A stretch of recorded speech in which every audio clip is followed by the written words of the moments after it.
तीरथ कल कलर कलिया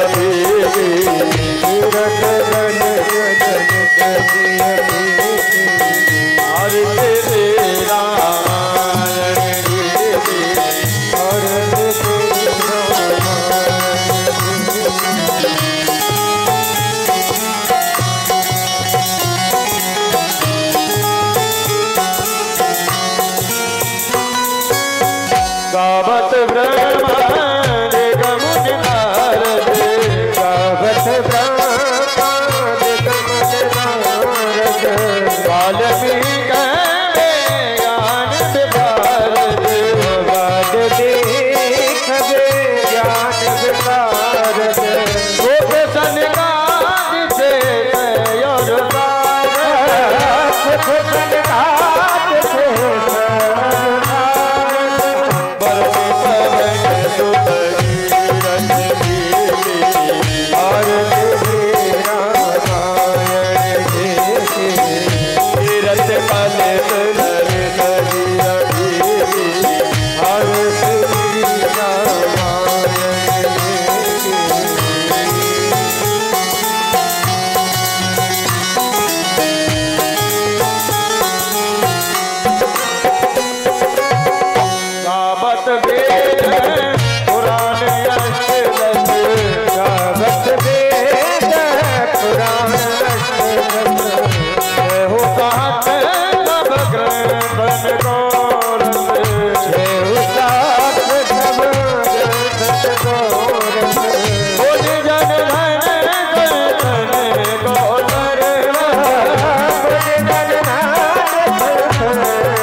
सभी अपने अपने यथास्थान बैठ जाएं।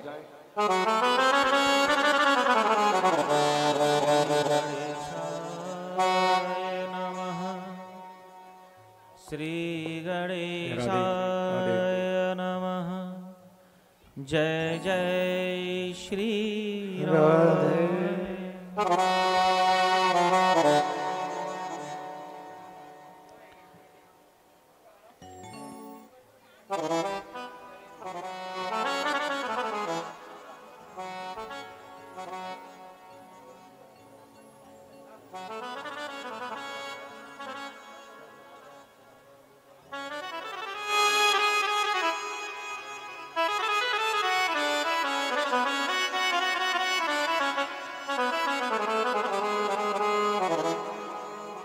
जय जय श्री राम।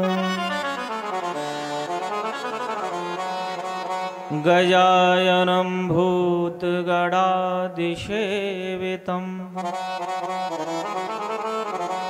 कपित्थजम्बोफलचारुभक्षणम् ओमाश्रुतं शोकविनाशकारकम्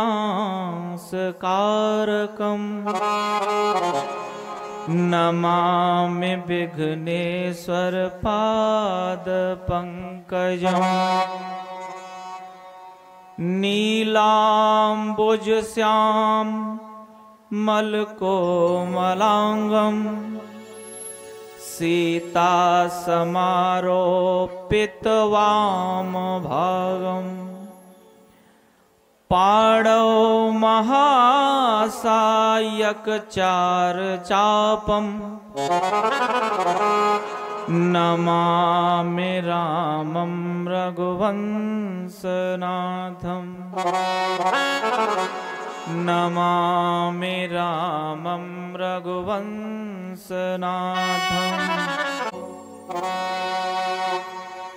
कल हम और आपने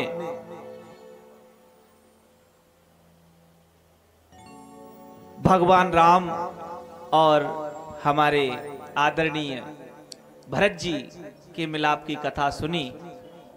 भरत जी भगवान राम से उनकी चरण पादुका लेकर के अयोध्या जी में वापस आए हैं और नंदी ग्राम में वो एक जमीन में छोटा सा गड्ढा खोद करके वहां निवास करते हैं। तो जितनी भी कथा हमारे समाज में हुई है, जितने वक्ताओं ने कथा गाई है, सबने सबसे पहले कथा की महिमा गाई है। और इसे श्रवण कर मिट जाती है,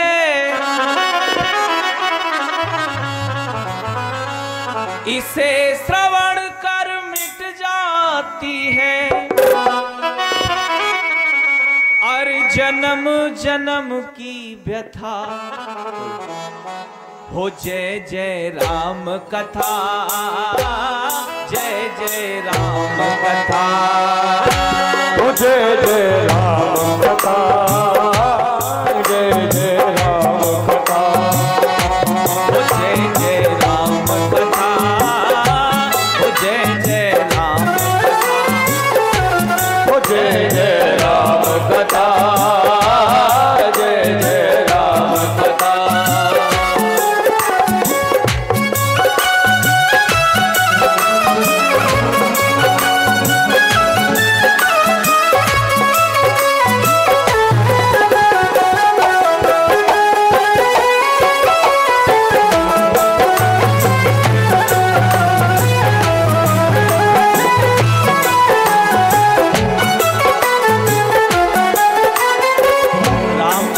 सुंदर करतारे, कथा सुंदर करतारे, संसद बेहग उड़ावन हारे, संसद बेहग उड़ावन हारे।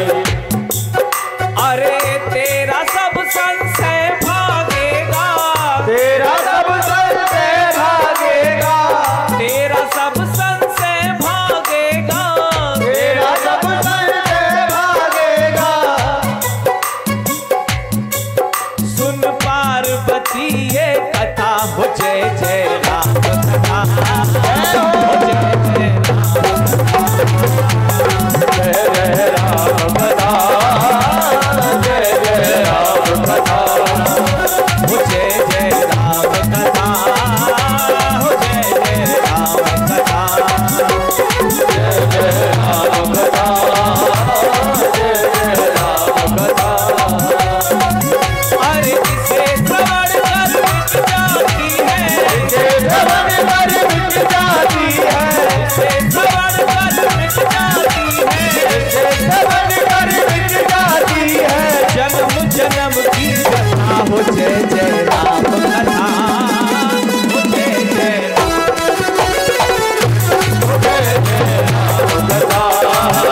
बोलिए श्री रामचंद्र भगवान की जय।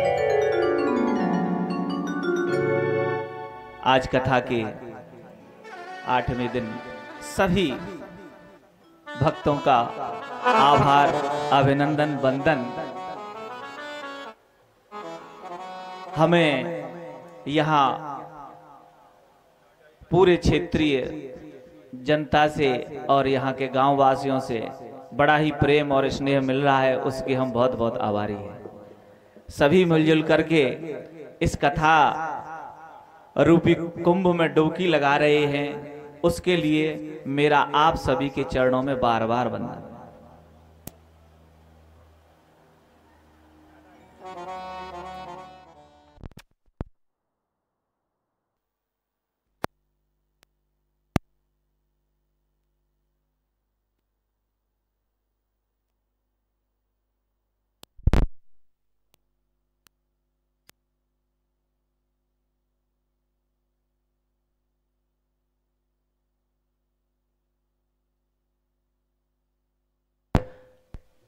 श्री राम, जय जय श्री राम।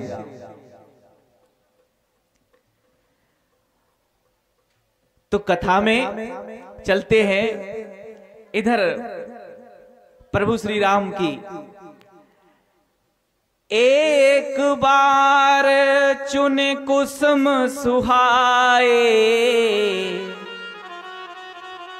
निज कर भूषण राम बनाए। निज कर भूषण राम बनाए। निज कर भूषण राम बनाए। निज कर भूषण राम बनाए। सीता ही पहिरा ए प्रभु सादर, सीता ही पहिरा ए प्रभु सादर। बैठे फटेग सिला पर सुंदर,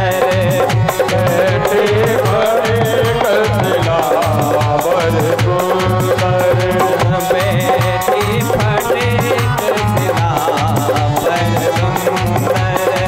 ओ बैठे फटेग सिला पर सुंदर।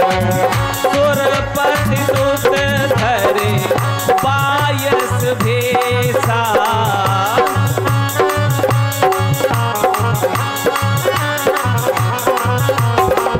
सुरपति सुत धरे पायस भेसा। सट चाहत रघुपति फल दीसा। चाहत रघुपति मन देवा। चाहत रघुपति फल दीसा।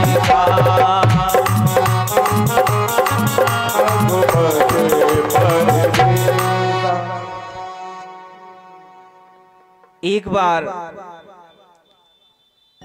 भगवान रामचंद्र जी ने हमारी जगत जननी मैया सीता जी का श्रृंगार अपने हाथों से किया है। उन्होंने फूलों के कंगन, फूलों के हार और फूलों का गजरा, बड़ा सुंदर माता का रूप फूलों से श्रृंगार किया है मेरे राम जी ने। अब यहां प्रभु श्री राम एक फटक शिला पर बैठे हैं, बड़े आनंदमयी समय है। तो यहां एक बार जो इंद्र का पुत्र है ना जयंत, वो प्रभु श्री राम का बल देखना चाहता है, क्योंकि सभी को अपने जीवन में कभी कभी थोड़ा बहुत घमंड हो ही जाता है। तो वो बल क्यों देखना चाहता है कि सभी देवताओं ने एक बार जयंत के बल की प्रशंसा की है। कब? कि जब समुद्र मंथन हुआ था और उसमें से जो अमृत कलश निकला था, तो सोचो जयंत कितना ताकतवर होगा कि जयंत अमृत कलश को लेकर के जितने भी राक्षस थे उनसे पूरे 12 दिन तक युद्ध लड़ा है। और उसी युद्ध के दौरान जो अमृत कलश थे, जो अमृत की बूंदें हमारे पृथ्वी पर गिरी हैं, 4 जगह गिरी हैं। एक प्रयागराज में, दूसरी हरिद्वार में, और तीसरी जगह नासिक में, और चौथी जगह उज्जैन में। इन 4 जगहों पर अमृत की बूंदें गिरी हैं। तो सभी ने बड़ी सराहना की है जयंत के बल की। अब सोचो ये जो कुंभ का मेला लगता है 12 वर्ष बाद ही क्यों आता है? क्योंकि उधर देवताओं से और राक्षसों के बीच जो युद्ध हुआ था वो पूरे 12 दिन चला था, और देवताओं के 12 दिन बराबर पृथ्वी के 12 साल।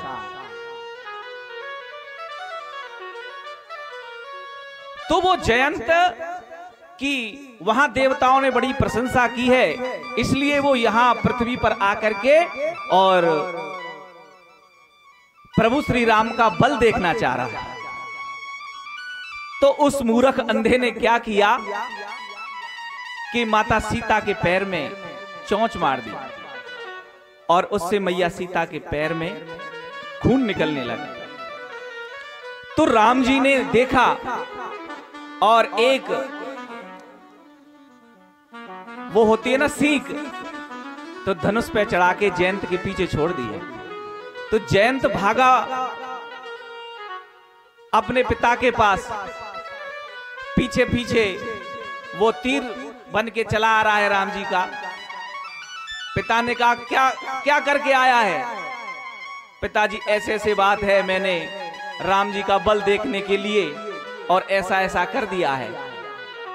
अरे मूर्ख, तू राम जी से विमुख हो गया तो तेरी जगह यहां है नहीं। तो वो भागा है ब्रह्मा जी के पास, सब जगह वो दौड़ के आ गया। अंत में जानते हो नारद तो ऋषि हैं, करुणामयी है, नारद जी के पास पहुंचा है कि गुरुदेव कैसे भी मेरे प्राण की रक्षा करिए। तो नारद ने उसको समझाया कि आप श्री राम के ही चरणों में आसरा लीजिए, वही आपको क्षमा कर सकते हैं। तुरंत जयंत प्रभु श्री राम के चरणों में पहुंचता है कि प्रभु मुझे क्षमा करिए। तो यहां आपको बताएं, प्रभु श्री राम ने जयंत जो कोए का भेष बना करके आया था उसकी एक आंख फोड़ दी है। तभी से कहते हैं, हम कौआ से कहते हैं ना कि कांडे कांडे आ गया। बोलो सियावर रामचंद्र की है।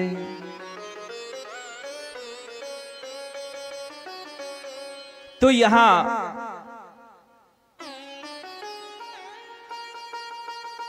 प्रभु श्री राम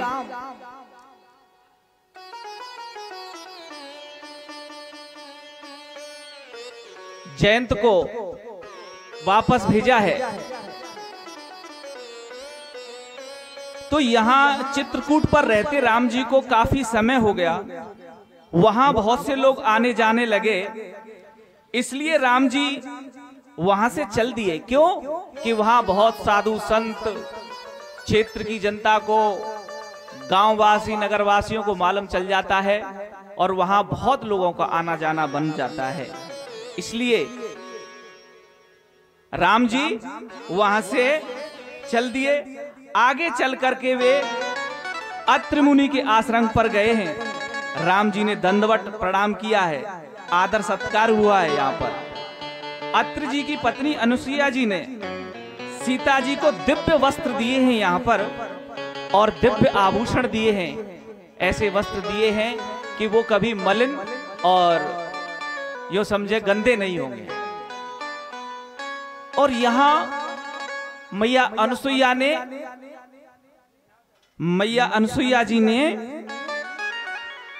सीता जी को अपना पतिव्रत धर्म पालन करने के बहुत सारे उपदेश दिए हैं। आगे चलकर रास्ते में विराध नाम का राक्षस मिला है, प्रभु ने उसका वध किया है, उसे अपने धाम भेजा है। तो आगे चल करके एक ऋषि हैं सर्वंग ऋषि, ध्यान से सुनिएगा कि सर्वंग ऋषि इतने तपस्वी और इतने अपने तपोबल से उनके पास ब्रह्मलोक से एक विमान आता है और वहां से वो दूत ब्रह्मा जी के दूत थे और सर्वंग ऋषि जी के पास आए कि प्रभु आपके लिए ब्रह्मा जी ने विमान भेजा है, सीधे आप स्वर्ग को चलिए और आपको इंद्र का भी पद मिल सकता है। पता नहीं क्या क्या बताया उन्होंने। तो यहां पर दर्शन करने योग्य बात है कि जैसे ही सर्वंग ऋषि विमान में चढ़े तो जो उनके साथ वाले साधु संत थे उन्होंने देखा कि प्रभु कहां। उन्होंने कहा कि मेरे लिए भैया ऐसे ऐसे विमान आ गए, अब तो मां चक्क छनेगी।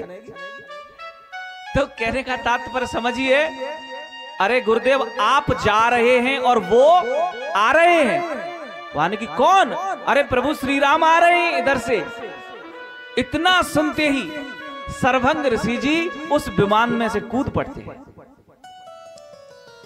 और वो इतने शिथिल हो गए कि इधर उधर भागने लगे कि प्रभु श्री राम अभी आ रहे हैं, बस आने ही वाले हैं, आज आ जाएं, कल आ जाएं, कभी भी आ सकते हैं। क्यों कि पूरे वन में उन्हीं के रूप की, उन्हीं के दिव्यता की चर्चा है, क्योंकि वो जगह जगह साधु संतों को दर्शन देते हुए आ रहे हैं। यहां सर्वंग ऋषि जी का नाम सर्वंग इसलिए पड़ा था क्योंकि एक बार इंद्र ने उनकी तपस्या भंग करने के लिए जो अपना वज्र था उन पर छोड़ दिया था। तो सर्वंग ऋषि ने ऐसे ही बगल में पड़े हुए एक सरकंडे से उस वज्र में मार दिया था, तो वज्र के टुकड़े टुकड़े हो गए थे। तभी से उनका नाम सर्वंग ऋषि पड़ा था।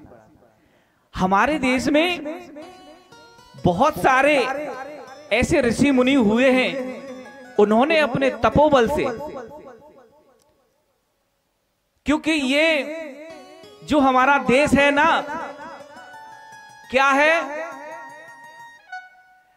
कि यहां की जो बाला देवी प्रतिमा, बाला देवी प्रतिमा वत्सो वत्स श्री राम चंदल तुल्या भारत भूमि,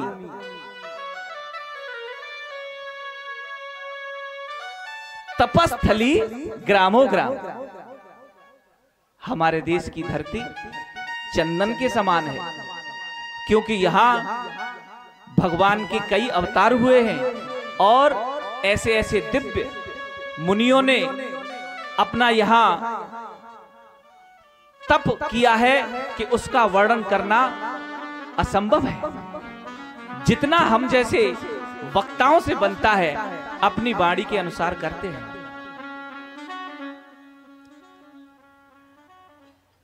तो यहां पर सर्वंग ऋषि प्रभु श्री राम जी का इंतजार कर रहे हैं। इधर भागते हैं, कभी उधर भागते हैं, पता नहीं कौन से रास्ते से आ जाएं। ऐसे ही आपको विदित होगा कि हमारे एक ऋषि हुए हैं जिनका नाम है श्रृंगी ऋषि। श्रृंगी ऋषि कौन है? ध्यान से सुनिएगा कथा को, कि ब्रह्मा जी से कश्यप जी और कश्यप ऋषि के एक बड़े पुत्र हुए हैं, उनका नाम था भिवांडक ऋषि। वो बड़े ही तपस्वी थे। उनके तप को देख करके इंद्र ने तपस्या को भंग करने के लिए उर्वशी को भेजा। उर्वशी ने अपने रूप मोह माया के द्वारा जो हमारे ऋषि थे भिवांडक, उनकी तपस्या को भंग कर दिया। यहां भिवांडक ऋषि के साथ उर्वशी उनकी पत्नी बन के रहने लग गई। समय बीतता है, उनके एक पुत्र पैदा हुआ। पुत्र पैदा होता है, छोटा सा पुत्र है। उनके पुत्र के माथे पर एक छोटा सा सींग जैसा उपजा हुआ पैदा हुआ, तभी से उनका नाम पड़ा श्रृंगी ऋषि। श्रृंगी ऋषि के माथे पर सींग के कारण उनका नाम श्रृंगी पड़ा। अब पुत्र को जन्म देते ही उर्वशी ऋषि भिवांडक जी को छोड़ करके चली जाती है। भिवांडक ऋषि इतने दुखी हुए कि उन्हें स्त्री की जात से नफरत हो गई कि ये स्त्रियां बड़ी धोखेबाज होती हैं। पता नहीं उनके दिमाग में क्या क्या बुरा विचार, स्त्रियों के प्रति नफरत भर गई। इतनी नफरत हो गई कि उन्होंने अपने आश्रम में किसी भी स्त्री जात का आना जाना प्रतिबंधित कर दिया था और अपने पुत्र श्रृंगी को वो माता, पिता और गुरु तीनों का प्यार दे करके पालने लगे। श्रृंगी ऋषि धीरे धीरे बड़े होते हैं। बड़े होकर के वो भी अपने पिता की तरह तपस्या करके उनके तप बल की चारों तरफ प्रशंसा होने लग गई। उसी समय एक राजा हुए हैं रोमपाद जी, अंग देश के राजा थे। वहां अकाल पड़ गया था। अकाल क्यों पड़ा? फिर वही कि व्यक्ति को अगर सत्ता मिल जाए, प्रभुता पा जाए तो उसको थोड़ा घमंड आ जाता है। ऐसे ही राजा रोमपाद के यहाँ बहुत वैभव, व्यवस्था अच्छी, चकाचक, उन पे कोई कमी नहीं थी। तो उन्होंने एक ऋषि का अपमान कर दिया था, जिसके कारण राजा रोमपाद के यहाँ सूखा पड़ गई। तो वहां जनता त्राहिमाम करने लगी। अंग देश में अकाल पड़ गया, राजा घबरा गया। उन्होंने सभी ब्राह्मणों को बुलाया, हे ब्राह्मण देवताओं कुछ करिए, मेरे देश में तो अकाल पड़ गया, जनता भूखों मर रही है। तो उन्होंने क्या बताया कि प्रभु, अगर आपके राज्य में श्रृंगी ऋषि जो हैं अगर एक कदम भी रख दें तो ये समझ लेना आपके राज्य में चकाचक वर्षा और जो व्यवस्था पहले थी उससे भी अच्छी हो जाएगी। तो उन्होंने पता किया, चलो भिवांडक ऋषि को, श्रृंगी ऋषि जी को बुला करके लाते हैं। माने कि नहीं महाराज, आप तो उनके पास भी नहीं जा सकते। क्यों? उन्होंने पूरी बात बताई कि भिवांडक ऋषि जी अपने पुत्र को अपने आश्रम से कहीं भी बाहर नहीं जाने देते। तो आप जानते हो, आदमी को बस में करने के लिए मोह माया का ही प्रयोग किया जाता है।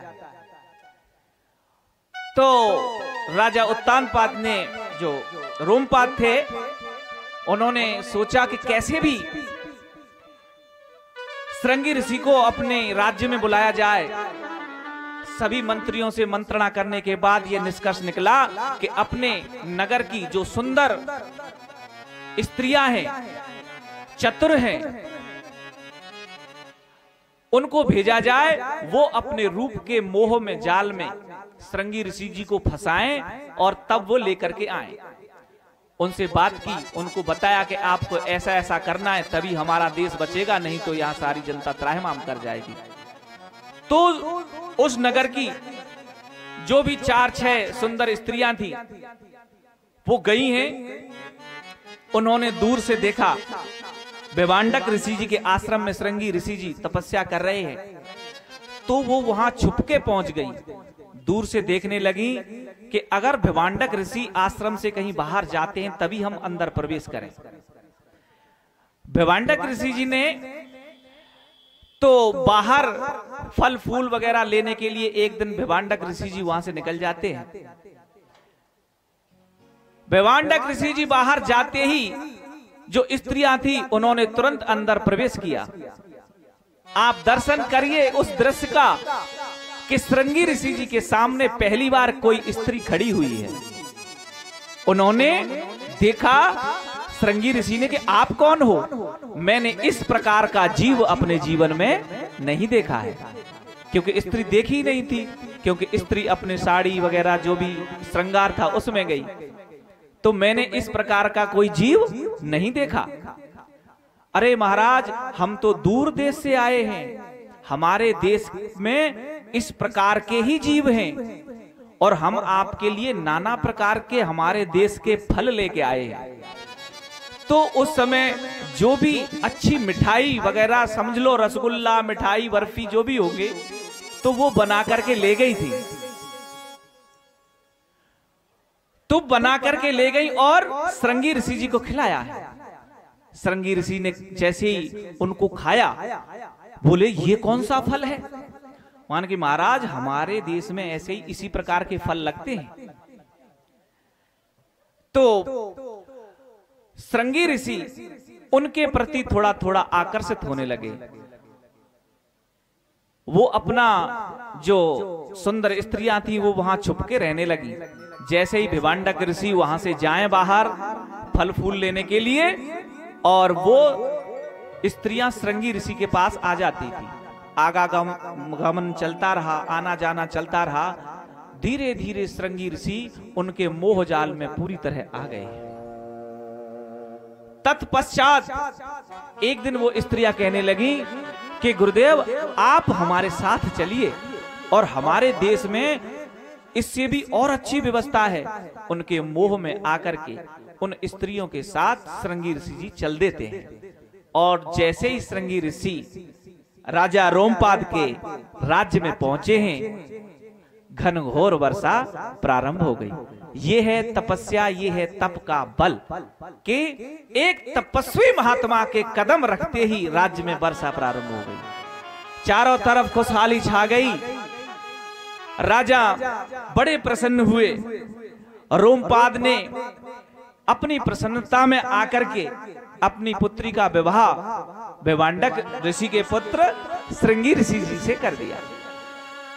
अब यहाँ दर्शन करिए, जो भिवांडक ऋषि थे वो लौट के आए अपने आश्रम में। उन्होंने देखा कि मेरा पुत्र श्रृंगी कहाँ गया।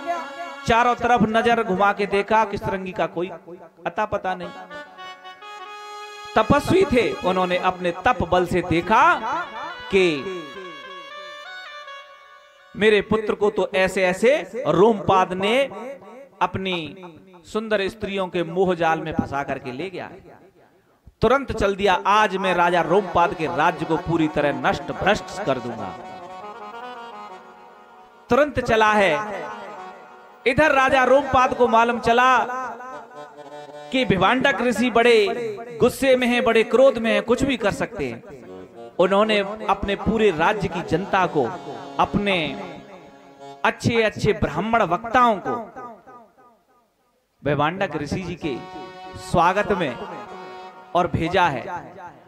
तो जैसे ही रास्ते में वो क्रोध में चले आ रहे हैं, तो सभी जो ब्राह्मण वक्ता थे उन्होंने उनके चरणों में वंदना की है कि गुरुदेव प्रणाम, ठहरिए, कुछ खा लीजिए, कुछ प्रसाद लीजिए। बोले कि नहीं, मैं तुम्हारे राज्य का कुछ भी ग्रहण नहीं करूंगा। आज मैं राजा को, रोमपाद को नष्ट कर दूंगा। उसने मेरे पुत्र की तपस्या में विघ्न डाला है, विघ्न डाला है। लेकिन सभी अनुनय विनय करते